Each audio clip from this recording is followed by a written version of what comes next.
Ave Maria, cheia de graça, convosco, sois vós, as mulheres, frutuosamente Jesus. Santa Maria, Mãe de Deus, rogai por nós, pecadores, agora e na hora de nossa morte. Amém. Auxílio dos cristãos, rogai por nós. Pai, Filho e Espírito Santo. Amém. É uma experiência nova dar uma aula assim, gravada para pôr no site. E depois de 50 anos de magistério, a gente recomeça como se fosse uma primeira aula na vida, né? É sempre interessante, né? Porque todos esses aparelhos inibem um pouco. Então, até que nós nos acostumemos, a aula não vai sair tão natural. Mas eu queria dar no site Monfort uma série de aulas para os nossos leitores sobre história. Evidentemente, o que nos interessa é tratar bastante da Idade Média, que é tão atacada por ser a época em que a Igreja Católica teve maior influência sobre toda a humanidade. E por isso os inimigos da Igreja atacam muito. Nós começaríamos então por defendê-la, mostrando qual é o bem que a Igreja fez ao mundo na Idade Média. A Igreja é o corpo místico de Cristo e só podia ter feito um bem enorme à humanidade. Aqueles que chamam a Idade Média de Idade das Trevas são aqueles que detestam a luz. São as corujas da história que falam mal da Idade Média. Porque para as corujas o sol é treva, a noite é que é luz.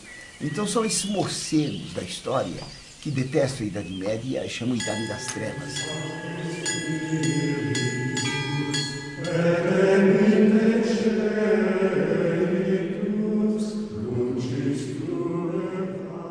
Foi então a época em que a Igreja teve maior influência, em que a luz de Cristo iluminou todo mundo.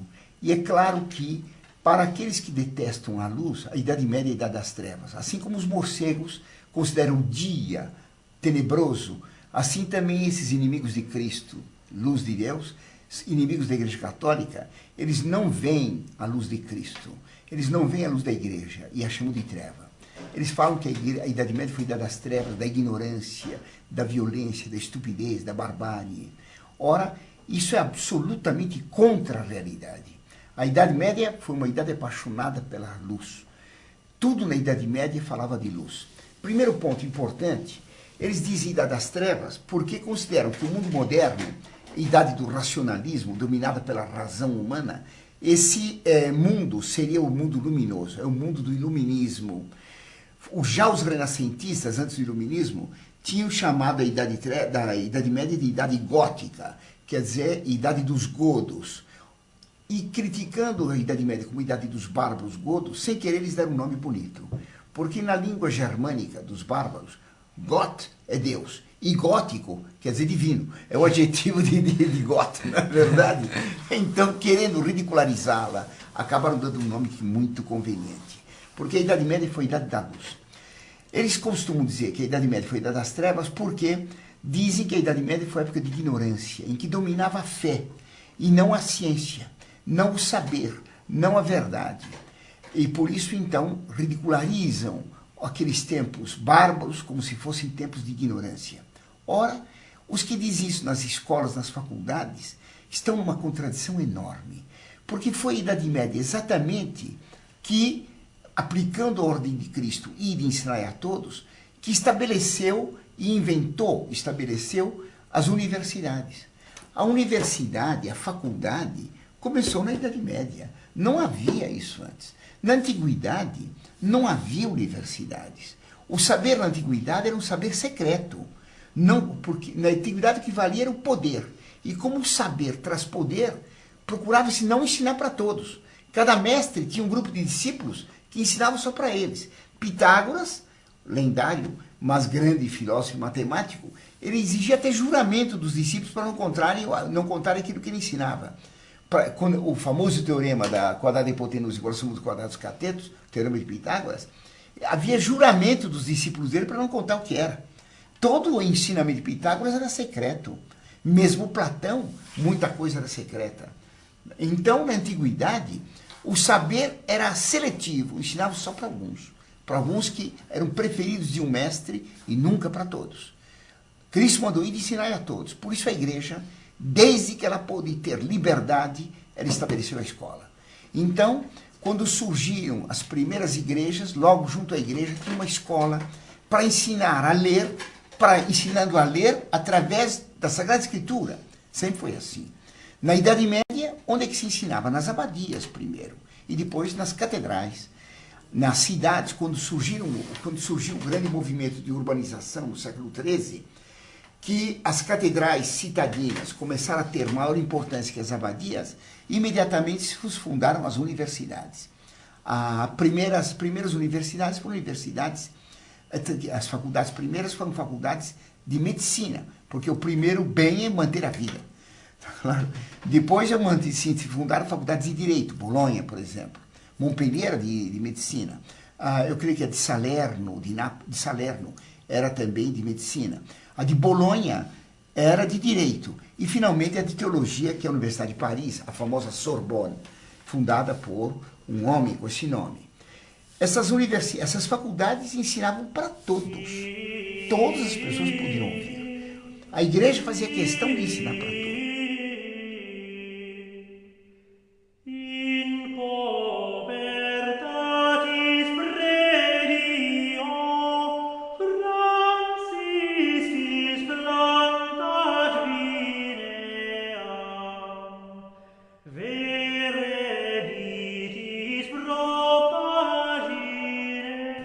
Então, esses coitadinhos que falam mal hoje da Idade Média, eles estão numa contradição imensa. Se há faculdades e se há escolas, é porque a igreja fundou a escola e a faculdade. Tá claro? Era para todos, e era um ensino de alto nível.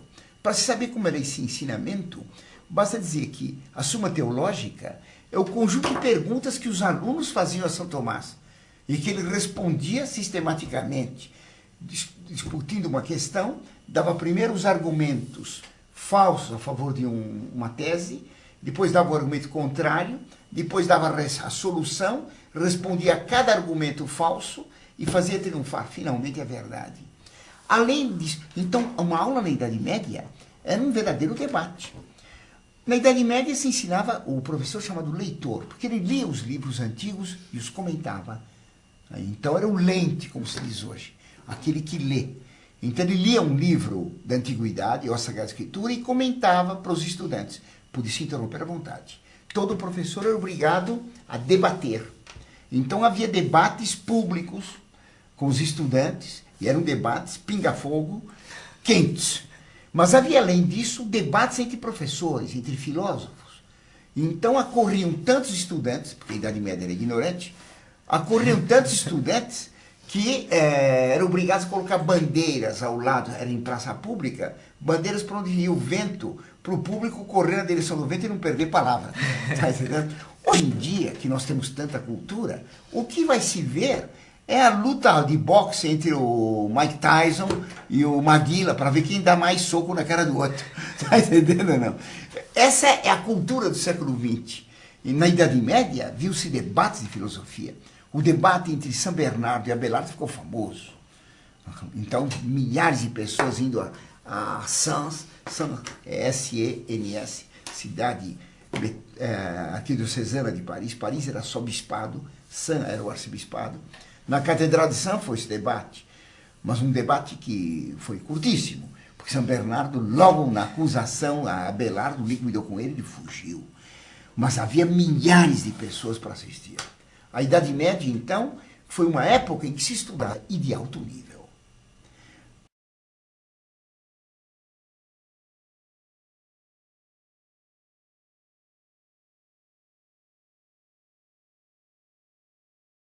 Então, foi a Idade Média que produziu filósofos como São Tomás, um teólogo como São Tomás, como São Boaventura, o Santo Alberto. Santo Alberto foi mestre de São Tomás, como Alexandre de Alès. Quer dizer, eram filósofos de altíssimo nível. Tá claro? Porque deve-se compreender o seguinte. Muitas vezes o estudante pensa que na Idade Média grande filósofo foi São Tomás e não havia mais nenhum. Isso é um absurdo. Assim como numa planície não se levanta de repente uma montanha, na planície amazônica, não aparece de repente uma montanha sozinha, o Everest, sem nada ao lado, assim na história nunca aparece um grande homem sozinho. Aparece sempre um grande homem cercado de gênios um pouco menos que ele e assim por diante. Como numa montanha muito elevada, tem em volta montanhas menores, montanhas médias, montanhas pequenas, depois tem colinas, morros, não se passa do pico Everest de repente para a planície. Isso não existe. Toda montanha está numa cordilheira. E todo gênio tem em volta de si uma multidão de homens de grande valor que o cercam. Porque se houvesse um gênio sozinho, só São Tomás, quem que era aluno desse gênio? Ele sozinho, o resto, uma multidão de analfabetos, ele não podia ensinar ninguém. Se nós tivéssemos com São Tomás a multidão que nós temos hoje, eles não aprenderiam nada. São Tomás não teria alunos, porque é muito difícil. A Suma Teológica é difícil de estudar lá hoje.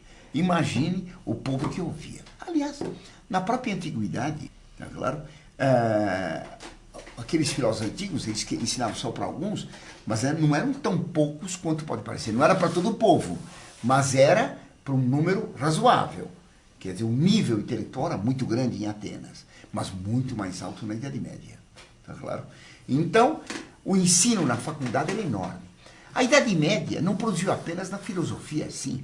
Ela produziu, por exemplo, um homem como Dante, que era um homem de más ideias, mas um poeta inigualável. Eu não conheço Homero e a Ilíada e a Odisseia em grego, porque eu não estudei grego. Dizem que a Ilíada e a Odisseia são superiores à Divina Comédia. Eu conheço bem a Divina Comédia. Conheço também os Lusíadas. Dante é um espetáculo. As ideias dele não são tão espetaculares, são bem más. Mas a maneira de expor, de escrever, a maneira de pensar é fantástica. Não se pode imaginar que Dante fosse o único poeta. É claro que para ter um gênio daquele, ele devia ter tido uma porção, uma multidão de poetas um pouco menores que ele, que o cercavam. Havia uma escola de poetas com eles. Era uma escola ruim, a do Dolce Estilo Nuovo, do Doce Estilo Novo. Mas eram poetas de altíssimo valor. Tá claro? Então a Idade Média não produziu apenas a Suma Teológica. Ela produziu a Divina Comédia, que é das obras de literatura mais espetaculares que houve. E assim, uma porção de outros terrenos. O direito na Idade Média alcançou um altíssimo valor em Bolonha. É de uma profundidade enorme, discutindo as questões jurídicas com profundidade, com agudeza, com finura de intelecto. Poucas vezes houve tanto valor jurídico quanto naquele tempo. E assim nas outras coisas. Claro que em outras ciências podia argumentar que havia menos saber. Sim, claro. Porque não se tinha os meios técnicos que possuímos hoje. Mas foram eles que estabeleceram as bases. Tá claro? Se é possível construir um grande edifício, é porque alguém construiu os fundamentos. Se os fundamentos não foram bem postos, não dá para construir um grande edifício. Se depois foi possível construir uma grande ciência, foi porque a Idade Média estabeleceu os fundamentos disso. Tá claro? Na física, por exemplo, quem estudava a Idade Média? Essa idade das trevas, eu disse, era apaixonado pela luz. Sim. O que eles estudavam mais em física? A ótica. Claro. A ótica. Estudavam todo os problemas de ótica, de transmissão da luz, de refração da luz, do prisma. Conheciam profundamente isto. Então, a Idade Média fez a universidade. E foram universidades gratuitas, tá certo? Que se estenderam por toda a Europa. E eram muitas universidades. Tá claro? Em Portugal houve Coimbra, na Espanha Salamanca, tá certo? Depois Alcalá, e na França foi Montpellier, foi depois a Sorbonne, tá certo? Na Itália foi a Universidade de Bolonha, a de Nápoles, a de Salerno. Foram depois na Inglaterra, Oxford, na Alemanha, a Universidade de Colônia, a de Praga, e foram se multiplicando até em Uppsala, lá em cima nos países escandinavos. Assim como a igreja fez colonizar toda a Europa e cultivar tudo, desde o polo até o Saara, desde o Círculo Polar até o Saara, a igreja espalhou por toda parte a universidade.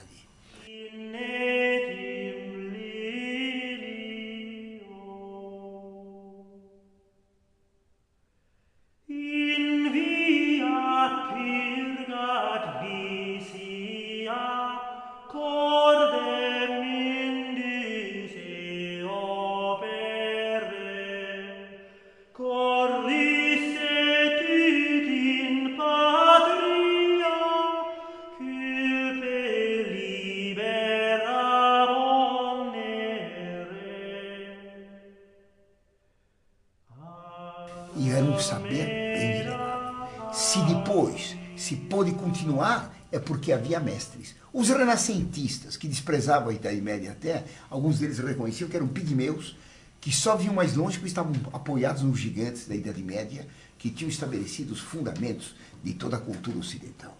Está claro? Então a igreja fez isso. Ela fez a escola também. Eu disse que fez a escola nas abadias, nas igrejas, ensinava-se o catecismo, ensinava-se a ler através da Sagrada Escritura e dos Salmos. Está claro? E os alunos eram de todas as classes. Assim, por exemplo, o abade Suger, que era filho de servos da gleba, foi colega na escola do rei Luís VII. Ficaram amigos. Um era camponês, o outro era rei. Tá claro? O abade Suger era um homem de extrema capacidade. O rei acabou nomeando ele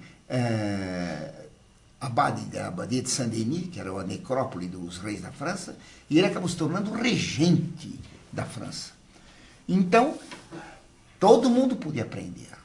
Ao lado da universidade, da faculdade, gratuita, como eu disse, o estudante podia passar por qualquer faculdade.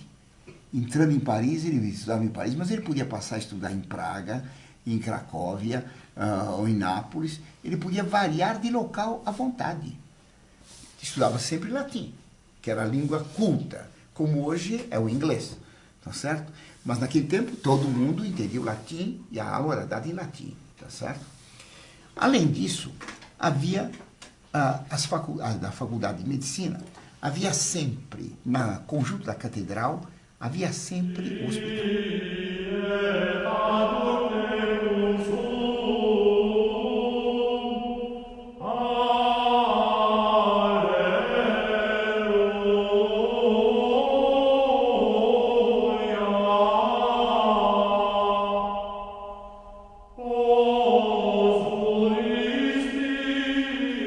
Foi um dos bens que fez a Idade Média, o hospital. Porque a antiguidade desprezava os fracos, e o doente é fraco. A antiguidade, ela desprezava os fracos. Tudo que era fraco, ela punha em baixo nível. Então, o derrotado podia ser massacrado ou escravizado. O escravo era considerado um objeto. O doente era eliminado. Em Roma, o pai podia, depois de 5 dias do nascimento da criança, examinando o filho, diante de testemunhas, ele podia determinar a morte da criança, jogando para os lobos, porque a criança tinha algum defeito, ou simplesmente porque era débil. A Idade Média fazia o contrário. Todo fraco devia ser protegido. O doente, o pobre, tá certo? O vencido, a mulher, o ignorante, o leproso, tudo assim. E por isso, junto à catedral, a catedral não era só o prédio onde se tinha a cadeira, o bispo, onde se realizava o culto oficial de uma diocese. A catedral era um conjunto de edifícios que incluía o que se chama hoje catedral, onde tinha a cátedra do bispo, a residência do bispo, a casa do cabido, dos cônegos que geriam a diocese, e o hospital. Na França, Maison Dieu, em Portugal, Santa Casa de Misericórdia. Sempre junto à catedral tinha um hospital. E o hospital era gratuito. Não havia INSS. A igreja que cuidava de todos os doentes. Então, a benfeitoria que a igreja fazia era enorme. Ela ensinava através da universidade, ligada sempre ao bispo e à catedral, e além de ensinar, ela cuidava dos doentes. Foi a igreja que inventou o hospital.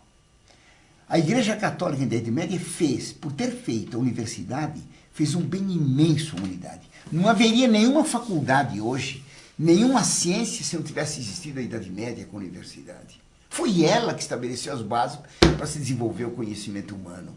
E hoje, os ingratos dizem que a Idade Média foi ignorante. É muita ignorância do mundo moderno.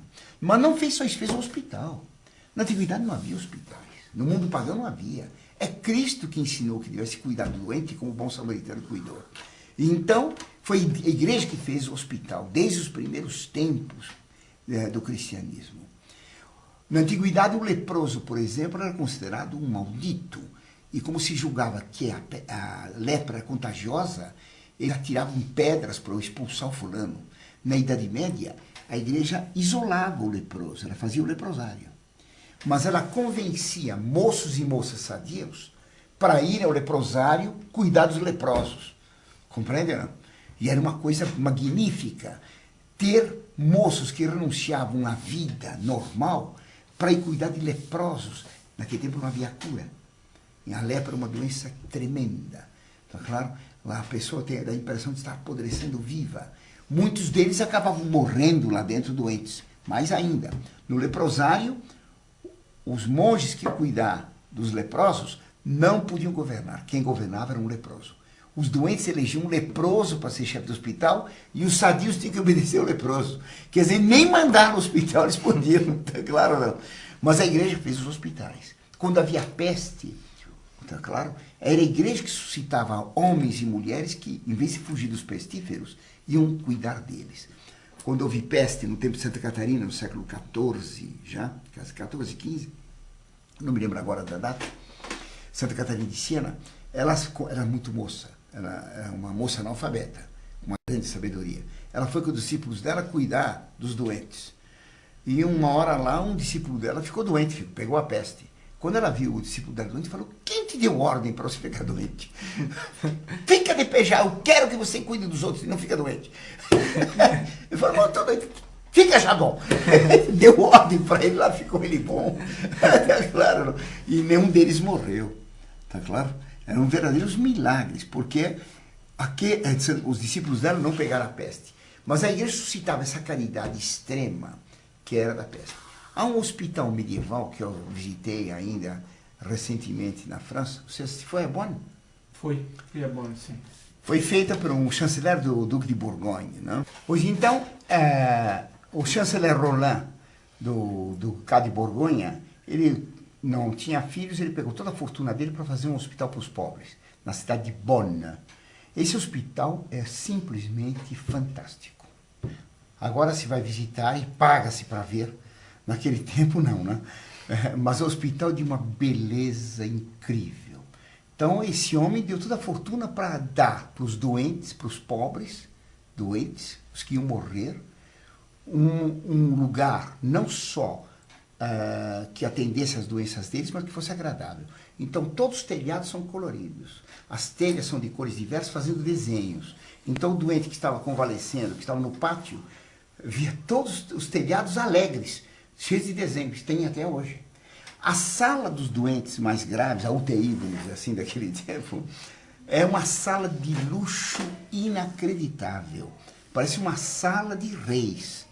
Os doentes têm pequenas cabines separadas por cortinados vermelhos, mas um vermelho de veludo espetacular. Tá claro? Todos eles podiam, puxando as cortinas, ver o fundo da sala, onde tinha o altar, onde o padre rezava a missa todo dia. Eles podiam, das camas, assistir a missa. Tá claro? E o altar é enfeitado por pinturas dos melhores pintores do tempo. Então tem uma pintura no fundo, é um quadro famoso de Roger van der Weyden, que é uma das obras-primas da pintura flamenga, mas uma maravilha. Todo hospital é simplesmente fantástico. E aquilo era feito para os pobres, tá claro? A Idade Média, ela tinha o cuidado com o pequeno. Ela nunca abusava do pequeno. Por isso que até hoje sobraram pequenos paizinhos minúsculos. San Marino, por exemplo. A República de San Marino existe até hoje na Itália. Lá tem um autódromo, né? A República de San Marino é uma montanha embaixo do autódromo. Mas a República era uma montanha, em cima tem um castelo e uma aldeiazinha. Só isso aí. Ninguém pegava. Por quê? Porque era pequeno, podia todo mundo pegar dos reinos poderosos. Mas não, o pequeno tem direitos. Andorra é uma coisa minúscula. Mônaco é uma coisinha de nada. O Luxemburgo é um paizinho de nada entre a Alemanha e a França. Não é porque era pequeno e fraco que se desrespeitava, pelo contrário. Então a Idade Média fez a universidade e fez o hospital. Ela fez mais. Ela dignificou a mulher. Tá claro? Por quê? Foi a igreja que dignificou a mulher. Ao contrário do que dizem os feministas e as feministas hoje, uma tolice. Na antiguidade, quem que era famosa?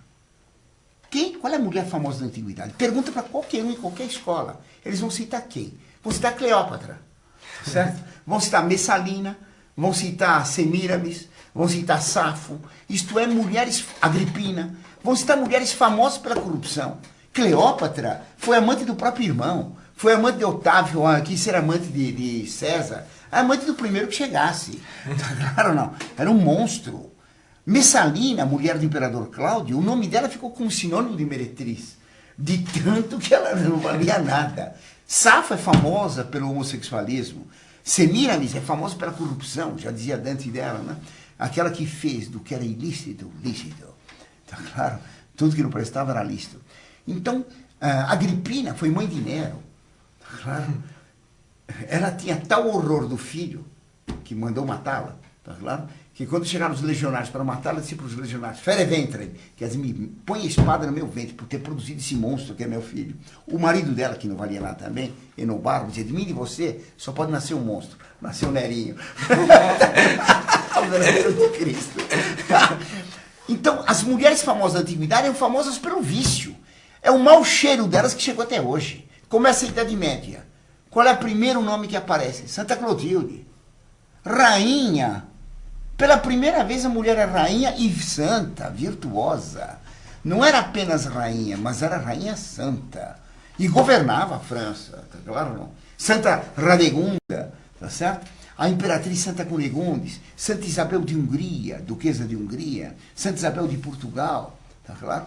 Uma porção de rainhas santas e que tinham um papel importante na história. Assim, por exemplo, Branca de Castela, tá certo? A mãe de São Luís. Essas mulheres eram famosas pela virtude. Foi a Idade Média que tornou a mulher digna. Isso só podia ser. Porque se a Idade Média foi quem mais honrou Nossa Senhora, todas as catedrais praticamente, acho 90% são dedicadas a Notre Dame, a Nossa Senhora de tal lugar e tal outro, tinha que cultuar Nossa Senhora por ser mãe do Verbo de Deus, porque foi por meio de uma mulher que Deus salvou o mundo. Uma mulher, Eva, tinha perdido os homens. Uma mulher, por meio de uma mulher, veio a salvação, Maria. E por causa de Maria, a mulher era sumamente valorizada. A Idade Média sempre destacou a mulher. Tá claro? Sempre, sempre, sempre. Então bastaria essas coisas para mostrar como a Idade Média foi excelente. Foi ela que fez a universidade, foi ela que fez o hospital, foi ela que dignificou a mulher. Mas fez mais também. Na Antiguidade, havia escravidão. Na Idade Média, não. Como é que foi abolida a escravidão? Foi feita uma lei áurea? Não. Porque acabar com a escravidão por meio de lei significa que tiveram que impor a libertação. A igreja foi tornando cristãos todos aqueles povos pagãos. E à medida que eles se tornavam cristãos, eles iam ver que não tinha cabimento escravizar, como escravizavam os antigos, e foram soltando. Na Antiguidade, Aristóteles, que foi o maior filósofo da antiguidade, um dos maiores gênios de toda a história, Aristóteles dizia que o homem tem dois tipos de instrumentos. Os instrumentos inanimados e os instrumentos animados.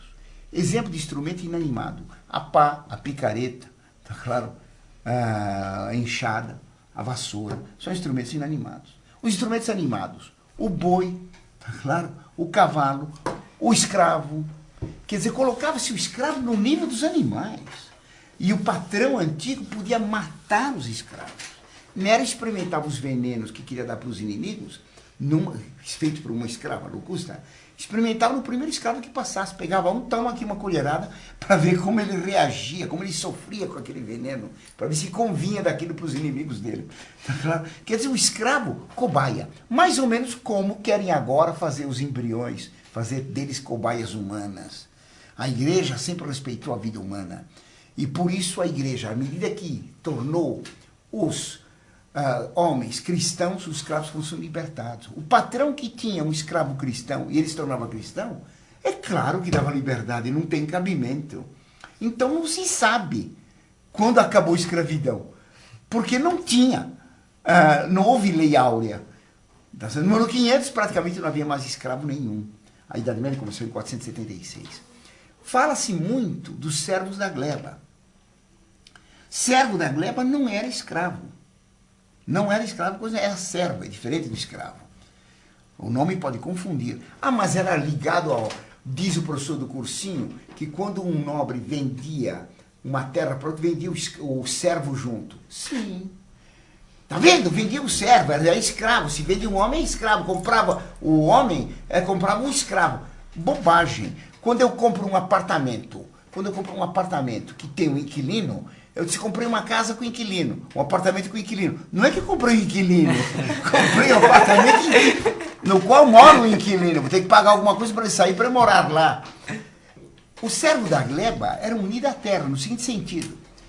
O servo pagava, era um colono, ele pagava pelo terreno onde ele trabalhava, que era de um nobre, pagava um imposto fixo para todos os tempos. Então, os impostos marcados lá no começo da Idade Média duraram até 1789. Com o tempo, aqueles preços ficaram ridículos. Então, muitos nobres queriam vender, simulavam vender a terra, vende para outro. Aquele manda embora os camponeses, depois tornava a vender para mim, tá entendendo? Não. Eu contratava os camponeses com um preço maior, aumentava o aluguel. Um truque para aumentar o aluguel, era proibido. Quem compra a terra tem que ficar com o camponês que está nela, pagando o camponês o mesmo imposto que pagava antes. Não podia aumentar nunca o imposto do camponês. Então, vender a terra com o camponês era para proteger o preço que o camponês pagava. Não sei se entenderam. Para impedir vendas simuladas que permitissem uma troca do imposto para o camponês. Tá claro? Então, a igreja acabou com a escravidão. Havia escravidão dos árabes, sem dúvida nenhuma. Os árabes faziam escravidão. Tá claro? Quando é que voltou a escravidão em grande quantidade? Foi com o Renascimento. Foi no século XV. Quando triunfou o humanismo, que se colocou não Deus no centro de tudo, mas o homem, então os navegantes que chegaram na África pegavam lá escravos. Foi o Renascimento que quis voltar à cultura pagã, que fez voltar a escravidão típica do paganismo. Tá claro? Mas a escravidão na Idade Média não existiu. Quer dizer, a igreja fez isso muito bem, tá claro?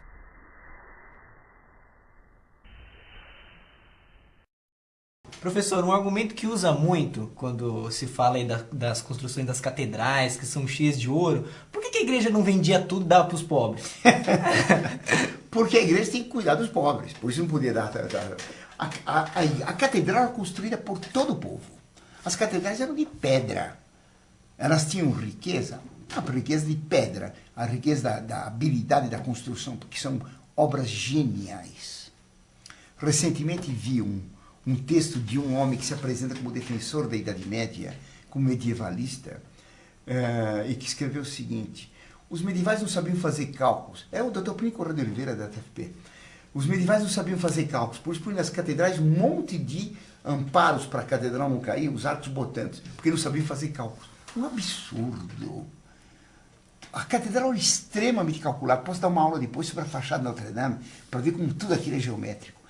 A grande riqueza da catedral era a construção em pedra pela arte que tinha. Quem construía? Todo o povo, todo mundo.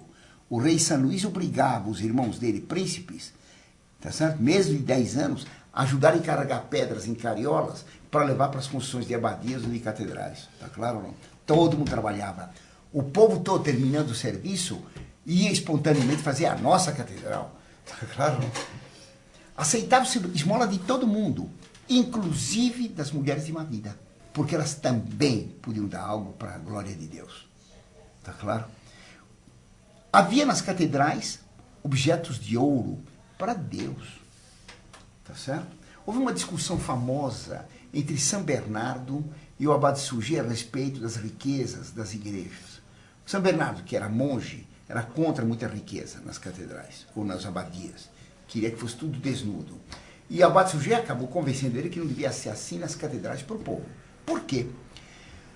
O povo vai na catedral e lá que ele aprende muita coisa. A catedral tinha, às vezes, 10.000 estátuas, com toda a história da Sagrada Escritura. Podia-se conhecer toda a Sagrada Escritura pelas estátuas, toda a vida de Cristo.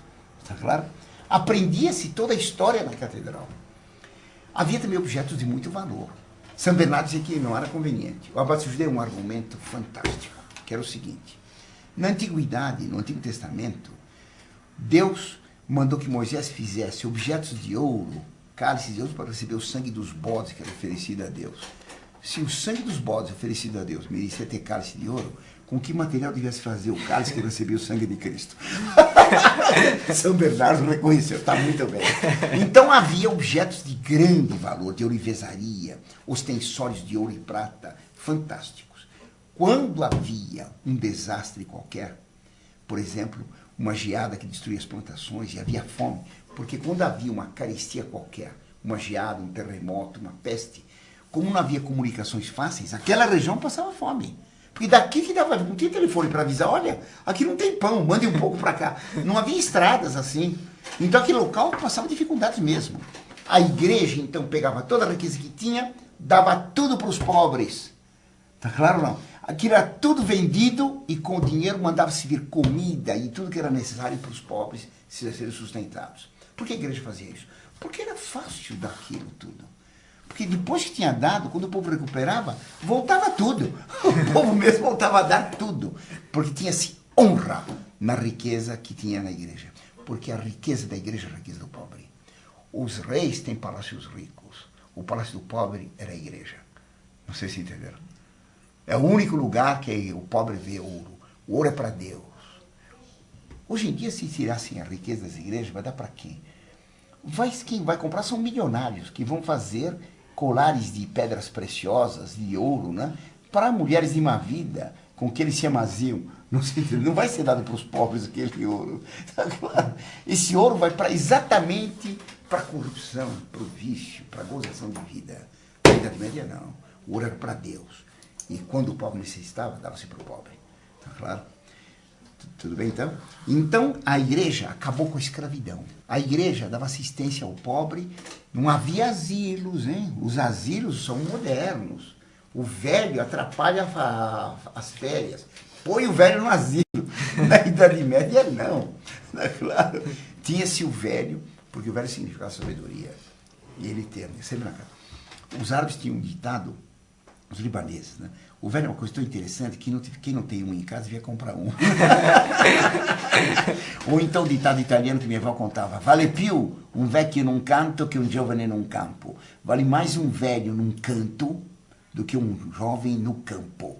Porque o jovem produz, mas o velho com a sabedoria sabe controlar a produção e sabe orientar a família para que ela não perca a riqueza. Tá claro? Então a Idade Média fez essa maravilha que foi o fim de toda essa escravidão. Ela fez mais. Ela acabou com as castas. Na antiguidade havia castas. Quem nascia num grupo social nunca podia subir. Então no Egito, nasceu camponês, vai ficar sempre camponês.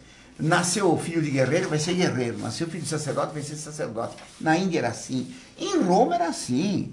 Quem nasceu de família patrícia tinha todos os direitos. Quem nasceu de família plebeia não tinha direito nenhum. Quem nasceu de escravo era escravo. Não podia subir nem descer. Onde nasceu tinha que ficar. E era obrigado a casar com pessoas da mesma casta.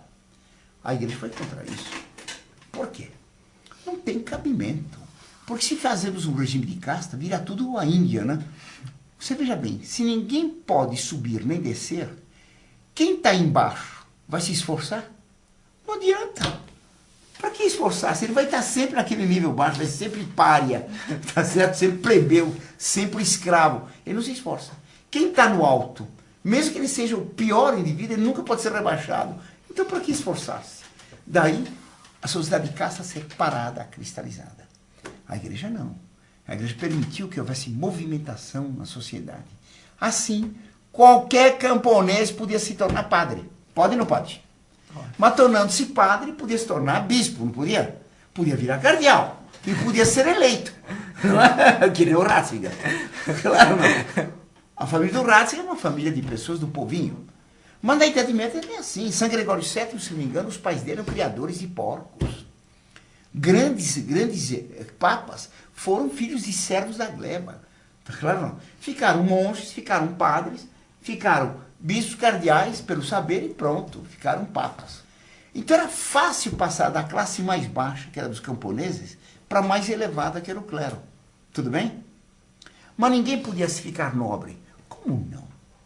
Qualquer um podia ficar nobre. O nobre era um antigo camponês. Era o chefe de uma casa de camponeses, era o pai da família, era o varão da casa. A palavra varão quer dizer homem. Varonil vem de varão. Era o varão da casa que depois tornou, a palavra varão, deu origem à palavra barão. Quando Camões diz, eu canto as armas e os barões assinalados, quer dizer, as armas e os varões, os homens assinalados, notáveis. Quer dizer, barão não era título, não. Era um homem da casa que cavalcava a terra com linchada. Depois que se tornou título nobiliárquico. Tá claro? Qualquer um podia se tornar nobre, sim. Prova. Santa Joana d'Arc, analfabeta e camponesa, de pé no chão. Fez um grande heroísmo, se tornou nobre. Não só ela, mas por causa dela, a cidadezinha dela, a aldeia dela, Dom Remy, foi enobrecida. E não pagou mais impostos até a Revolução Francesa.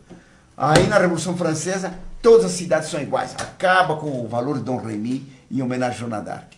Tá claro? Então ela se tornou nobre. Qualquer pessoa fazendo um ato de heroísmo era enobrecida. Tá claro? Se uma família, durante 3 gerações, usasse tudo que tinha, riquezas, talento, trabalho, em proveito do povo, era enobrecida. Tá claro? Toda pessoa podia ser enobrecida. Era difícil se tornar nobre? Sim. Precisa fazer um heroísmo. Não é pouca coisa. Não, hoje em dia nós pagamos milhões de dólares para um lutador de boxe ou para um jogador enfiar a bola entre 3 paus. Não é verdade, Ana? Na Idade Média se dava valor para quem fazia um heroísmo, que era um pouco mais do que marcar um gol. Tá claro? Ou para um cantor que sabe cantar desafinado um rock horroroso.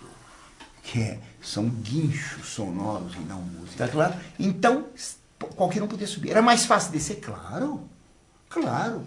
Para baixo é sempre mais fácil. Era mais fácil um nobre perder o título do que alguém subir. Porque a seleção para as altas classes tem que ser grande. Mas para rebaixar tem que ser fácil. Um nobre cometeu um crime infamante, perde o título. Um nobre abriu uma lojinha para ganhar ter lucro, perde o título. Porque a nobreza consistia em usar todas as qualidades que tem em proveito do outro. O comerciante usava todas as qualidades que tem para pegar o lucro tirado do outro. É o contrário do nobre. Então o nobre não podia ser comerciante. A menos que a cidade fosse comercial. Por exemplo, Veneza ou então Gênova. Aí ele é obrigado a ser comerciante. Correndo todos os riscos do comércio marítimo, naquelas nauzinhas e galeras que facilmente iam para o fundo, com toda a fortuna do nobre. Né? E com o nobre junto. Até de soltar o último glu-glu-glu e a última bolha. Ele não morria de último suspiro, morria de última bolha. Então era fácil ser rebaixado. A degradação de um nobre era uma cerimônia tremenda. A degradação do cavaleiro. Por um crime infamante ele é degradado. Então havia muita mobilidade social. Qualquer um do camponês podia ser nobre. Então a Idade Média acabou com as castas. Ela inventou o que se chama hoje classes. Não eram bem classes, mas eram estados. O indivíduo pertencia a um estado social. Tá claro? A igreja fazia questão de que, embora houvesse desigualdade de direitos, todos tinham direito à honra. Todos tinham direito à honra. A honra de cada um era extremamente valorizada. Pensa que só se valorizava o clero, por causa dos títulos do clero, cardeal, arcebispo, bispo, ou então os nobres, conde, visconde, barão, na verdade, duque, príncipe. Não. Havia também honra para o povo. Assim, um homem que era um artesão, que começava como aprendiz, depois ficava companheiro, que nós chamamos agora oficial, e depois se tornava mestre. Para ser mestre, ele tinha que fazer obra-prima. O que é obra-prima? Era a primeira obra. Então, o fulano aprendeu a ser marceneiro. Ele ia fazer, para ser mestre marceneiro, tinha que fazer um exame dentre os mestres marceneiros da cidade. Então, em público, dava-se para ele um trabalho a fazer complicado. E ele tinha que executar aquela peça, tá certo? E eram peças difíceis, em público. Se eu não soube fazer, nada. Se ele fazia bem a peça, tinha o título de mestre. Os outros mestres eram obrigados a ajudá-lo a montar uma oficina. Claro, não. E ele já podia pertencer à Câmara de Vereadores. Ele governava a cidade junto com os burgueses mais notáveis. Ele era mestre no fazer, como o professor da faculdade era mestre no ensinar. O título era o mesmo. Então, o título de mestre operário era extremamente valorizado. Hoje em dia, aqui no Brasil, nós não temos noção disso. Você vai na França e tem lá numa padaria, maître boulanger, o padeiro mestre. Porque para ser padeiro na França, passa por exames. E são padeiros, olha, que fazem cada coisa gostosa e excelente. Mas era o maître boulanger. Ele fazia exame, tinha honra, tem o nome dele. O cozinheiro era mestre, o mestre Cuca. Ele tinha título e tinha muita honra. O operário fazia uma peça, ele assinava. Era fulano e tal. Então tinha muita honra. Compreenderam bem, então? Não era só isso. O camponês tinha muita honra. Ensinava-se que o homem, por ser filho de Deus, tinha muita honra. Conta-se uma anedota de uma princesa que disse para a empregada: você se esqueceu que eu sou filha do rei? E a empregada disse: e a senhora esqueceu que eu sou filha de Deus? Porque antes de ser filho do rei, nós somos filhos de Deus. E como diz um poeta fez Joan d'Arc dizendo numa peça: c'est beau d'être la fille de Dieu. É bom e é belo ser filho de Deus. A nossa honra está em ser filhos de Deus. As outras coisas são todas secundárias. Se eu sou bom filho de Deus, eu tenho uma grande honra. Deus me fez semelhante a Ele. Eu tenho em mim uma imagem de Deus na minha alma. Deus fez o homem a sua imagem e semelhança. Esse é o nosso valor. Eu sou Orlando. Deus pôs um sinal no meu dedo, não tem outro igual. Deus pôs um sinal na estrutura do meu cabelo, na minha retina, na minha pupila, no timbre da minha voz. Assim não tem mais nenhum como você, nem com ele. Nós somos únicos. Esse é o nosso valor. A Revolução Francesa pode declarar à vontade, todos somos iguais. Quá, quá. Tá certo? Dizia um francês: eu igual a você? Eu tomo isso como ofensa pessoal. Eu sou filho de Deus. Então a igreja na Idade Média dava um valor extremo à alma humana. Tá claro? E qualquer um tinha que ser extremamente respeitado. Porque tinha um valor. Era fulano de tal. Ele tinha a honra de ser fulano de tal. Então, por exemplo, famílias camponesas que recusavam casamento com nobres. Por quê? Eram camponeses. Não sei se entende. Recife de la Bretonne, ele queria uma vez casar-se lá com alguém da nobreza. O pai mandou uma carta para ele: o quê? Meu filho, você esqueceu? Você é um camponês. Lembre-se disso. O que você quer ser um desses nobres que arrastam em Paris sua espada e sua miséria? Você é um camponês. Claro, tinha honra em ser camponês. Havia uma família que começou no século VIII na França, a família Pinon, que só terminou em 1898. Uma família que durou 1100 anos. Uma família de camponeses. Eles não aceitavam casamento com príncipes. Quando começou a família desse príncipe? Ah, no ano 1400. Ixi, quando a família dele começou, a minha já tinha 700. Tinha uma história enorme, não sei se entende. Cada um tinha honra com o nome. Honra no que era. Me entenderam ou não? E isso é um grande valor. Hoje em dia se desvaloriza. Você numa classe é o 15, ele é o 37, no RG você é número tal, no título de eleitor foi de tal, número tal. Não tem valor nenhum. Você é Hamilton e não tem outro igual no mundo. Nunca mais vai ter, desde Adão e Eva até o fim do mundo. Essa é a tua honra. Não sei se entende. Deus nos fez únicos. Nós somos filhos de Deus e únicos. Ele tem por cada um de nós um amor único. Por isso, um respeito enorme um pelo outro na Idade Média. Para qualquer um. E esse respeito e essa honra era tamanha que o camponês não tinha medo de falar verdades nem para o Papa, nem para o rei. Vou contar uma historinha para vocês verem. Uma vez Carlos V, imperador da Alemanha e rei da Espanha, ele veio tomar posse do rei da Espanha, tomou posse lá e depois foi numa caçada lá. Então, depois de um certo tempo, que eles estavam lá no reino já, numa caçada ele se perdeu. Estavam caçando veados lá numa floresta, se perdeu. Então ele acabou matando um animal enorme, tá certo? E ficou sentado à beira do caminho lá para ver se chegavam os nobres que estavam caçando com ele. Não chegava ninguém. Aí passou uma carroça com um burrico na frente, um intelectual lá na frente, né? Outro dia me dizia um repórter: nós somos a vanguarda. Eu falei: pera lá, vanguarda. Vanguarda, precisa tomar cuidado, né? Porque na carroça a vanguarda nem sempre a vanguarda é muito honrosa. Bem, tá certo? Bem, então tinha um burrico miserável lá na vanguarda e o camponês dirigindo atrás, na retaguarda. E o rei estava vestido normalmente, não estava com vestido de nobreza nem de corte, estava com vestido de caça. Então ele falou para o camponês se podia carregar aquele animal que ele tinha caçado. Ele falou: você está ficando louco? Esse bicho é muito grande, meu burrinho não aguenta. Então, recusou. Começaram a conversar, o rei perguntou: escuta uma coisa, o senhor é velho, etc. O senhor deve ter assistido aqui, visto já vários reis, né? Qual foi o melhor rei? Olha, é difícil escolher o melhor rei, viu? Em geral foram muito ruins. Falou, mas qual foi o pior? Olha, o pior acho que esse aqui que tem agora. Porque nem chegou muito tempo, já está pondo impostos, etc, entendeu? Não?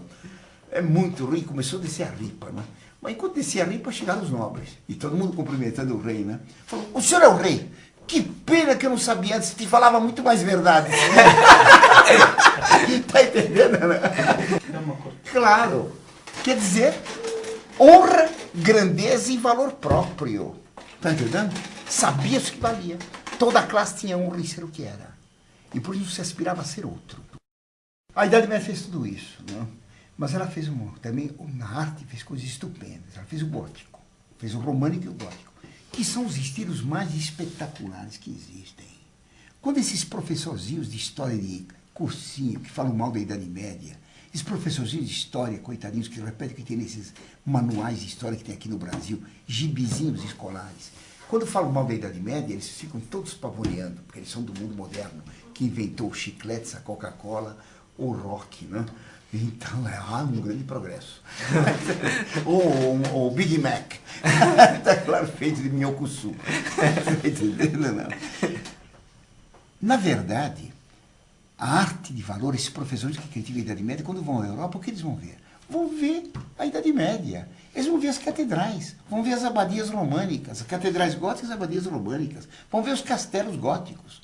Eles vão ver as aldeias dos camponeses, que são uma maravilha.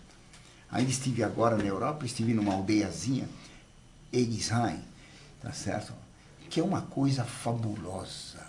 Um dos lugares mais lindos do mundo, com casas camponesas, mas de uma beleza, que vale mais que todos os prédios modernos e todos os apartamentos de luxo do mundo.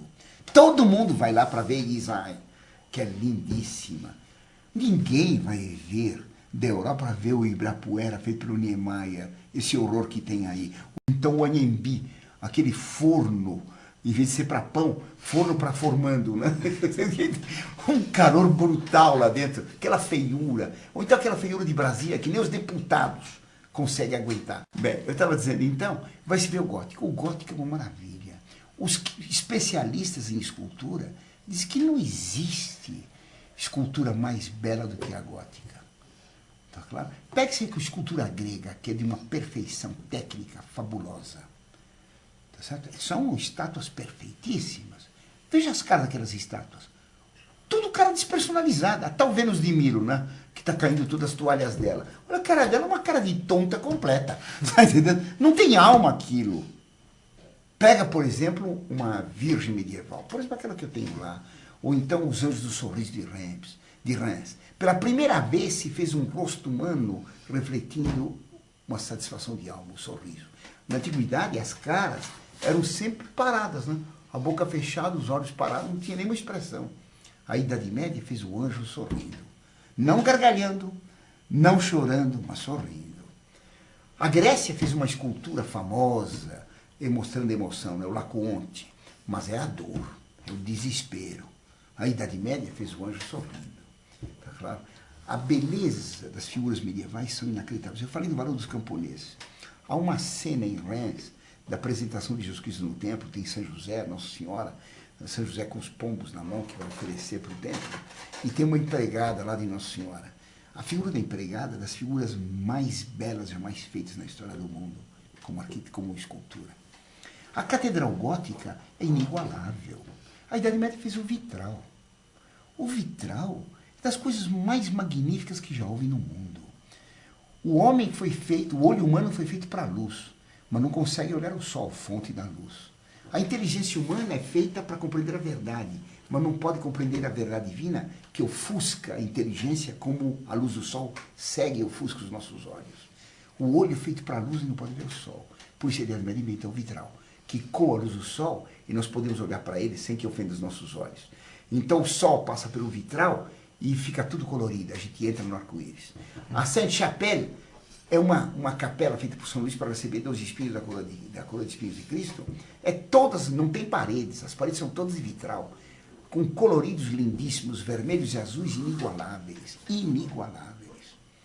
Milhões de pessoas vão ver aquilo por ano, porque é a maravilha da Idade Média. Ninguém vai ver os horrores, por exemplo, dos vitrais feitos hoje pela arte moderna, que são ridículos.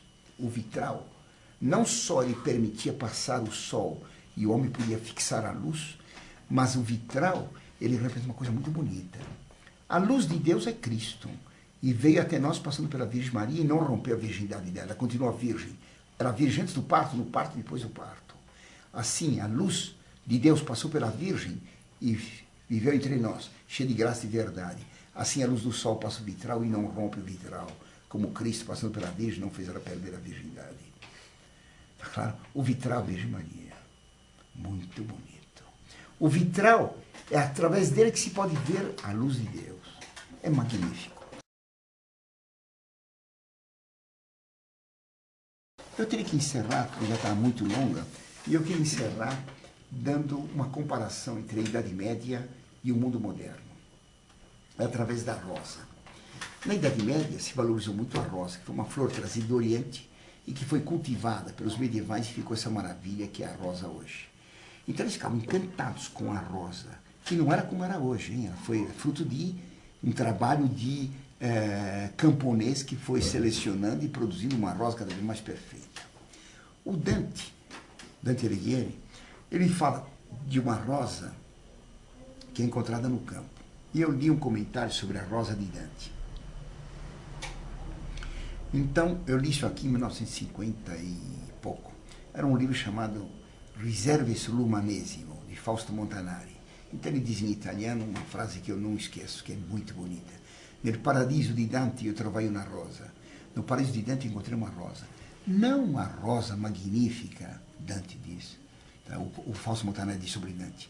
Não a rosa magnífica dos santos e anjos em torno de Deus no céu, que Dante descreve como uma grande rosa, mas uma pobre rosa do campo, que hoje existe e amanhã não existe mais. Pobre rosa, que tem um perfume e se abrindo ao sol, ela exala o perfume e nós morre. A rosa, ela não retém o perfume para ela, mas ela se abre ao sol, mesmo que vá morrer, para dar o seu perfume para os demais. Assim diz o Dante, é o homem. Deus deu para cada homem um valor. Ele tem que se abrir ao sol da justiça, que é Deus, para dar o bem que Deus deu para ele e para toda a humanidade, ainda que ele morra e feneça. Então a rosa para o medieval era símbolo da doação, do sacrifício, da entrega do valor próprio para outros. Está claro? O que é a rosa no Renascimento, quando surgiu o mundo moderno, que tirou Deus do centro e pôs o homem? Que homem? O rei, o gênio. Não, tem que ser o cidadão. Agora vem o PT, o PC, e diz que tem que ser o proletário. Está claro? Quem é o homem? Eu ou você? Então, desde que o Renascimento colocou o homem no centro de tudo, começou a luta para ficar no centro. Daí as guerras mundiais, daí a violência. Eu sou o homem. Direito do homem sou eu. Você que se estrepe. Como diz uma canção miserável aí, eu quero que você me aqueça nesse inverno, que tudo mais vai para o inferno. Desde que eu tenha vantagem, tudo mais se estrepe. Vai tudo para o inferno. O cardeal antigo de São Paulo, Dom Arnes, tomou isso aqui como símbolo da campanha da fraternidade. Imagine, quero que tudo vá para o inferno. Se eu me aqueço, que tudo mais se estrepe. Imagine que fraternidade. O século XV, não é certo? Que fez a modernidade, colocando o homem no centro de tudo, como que viu a rosa?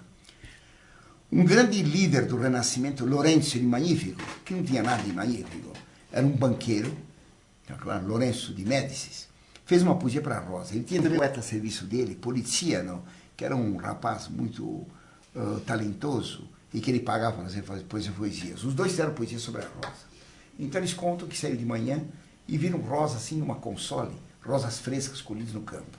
E eram rosas ainda muito louçãs, perfumadas com orvalho nas pétalas, muito bonitas.